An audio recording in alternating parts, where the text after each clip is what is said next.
Dirk, you direct golf for Kohler Company, both at Whistling Straits and here at Black Wolf Run. Tell me a little bit about the championships at Whistling Straits.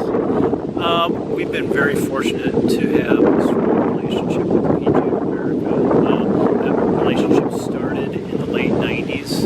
Our first televised championship at Whistling Straits was a National Professional Championship, and I was fortunate enough to be asked by the Kohler Company to serve as the tournament manager for that event, which included all the planning leading up to the event and dealing with all the vendors and the volunteers.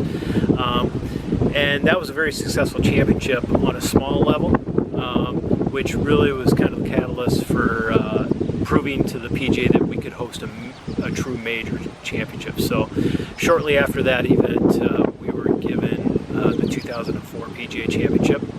That PGA Championship went on to set records in attendance and revenue generation. And the experience of that, led the PGA to really look at us as a strong future host for additional events. We were also talking with the USG at the same time, but the PGA kind of swooped in and offered us an unprecedented deal with two PGAs, and Mr. Kohler asked for them to throw in the Ryder Cup. They said yes, and then it was pretty much a done deal. Within the next 15 years, we had two more PGAs, the third of which we've just finished hosting, and we're looking forward to the Ryder Cup in 5 years. Tell me your memories from 2004 Vijay Singh's win. A lot of memories, but my favorite memory of that was the playoff. There was a 3-hole playoff, and while that playoff started in hole 10, there's about 25,000 people around the green and the green complex on hole 18. It's set in a natural bowl, and those 25,000 spectators, because they couldn't see the golf on 10, they started the wave, and it was like Lambeau Field for about the next 45 minutes with a continuous wave. I think it's the first time I've ever seen the wave done at a golf tournament in my life, so that's my biggest memory. 2010, Martin Keimer. I think obviously you can't mention 2010 without mentioning what happened with Dustin Johnson. It's an unfortunate circumstance that he grounded the club in the bunker on 18. Had he not done that, he would have been in the playoff with Martin Keimer and with Bubba Watson.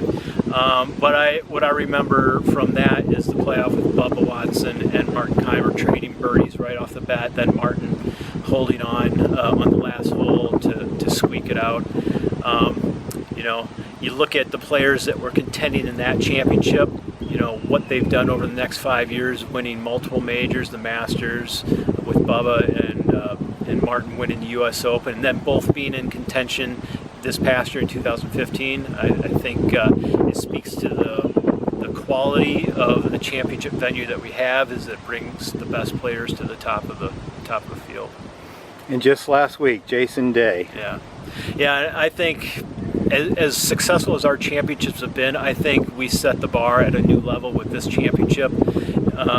It is unprecedented, I think, in major championship history to find a venue where 100% of the players absolutely love the layout of the course, the condition of the golf course, and they have nothing but rave reviews about the golf course. Maybe with the exception of Augusta National, you really don't see that with any championship. Whether they're playing good or whether they're playing bad, they couldn't stop raving about the quality of the condition of the course, the venue itself, the spectators, the quality of the hospitality they received.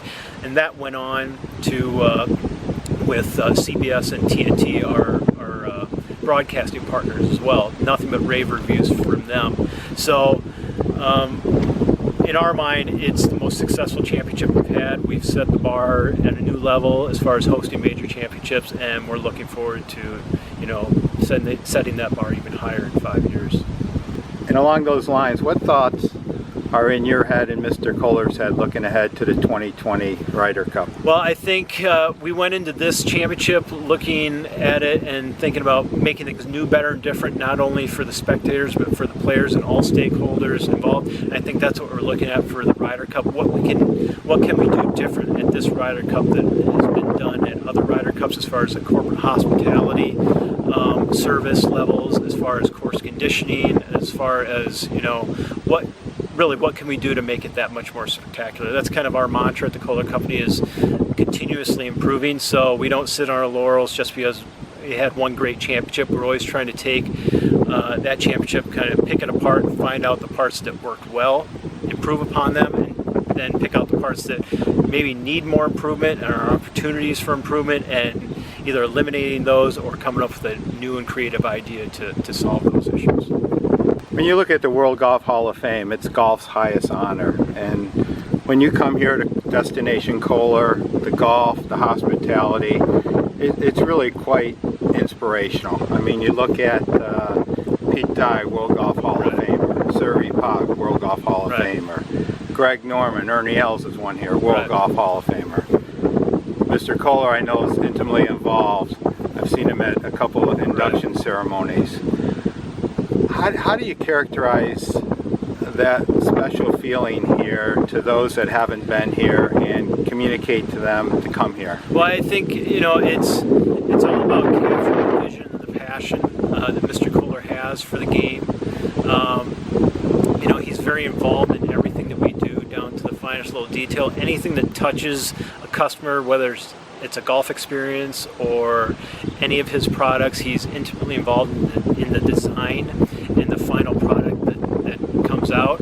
And he demands that we are just as passionate about it as well. So, you could carry that passion over to, everyone you mentioned as far as, World Golf Hall of Famers. There's a passion behind what they're doing in the game of golf that reflects upon the passion that we have for what we do at Kohler Company. Well, Dirk, I want to thank you for hosting me here and being part of Andy's Golf and Travel Diary. It was truly a lifetime experience coming here to Destination Kohler, and not only playing at Whistling Straits, but here at Black Wolf Run. It was our pleasure.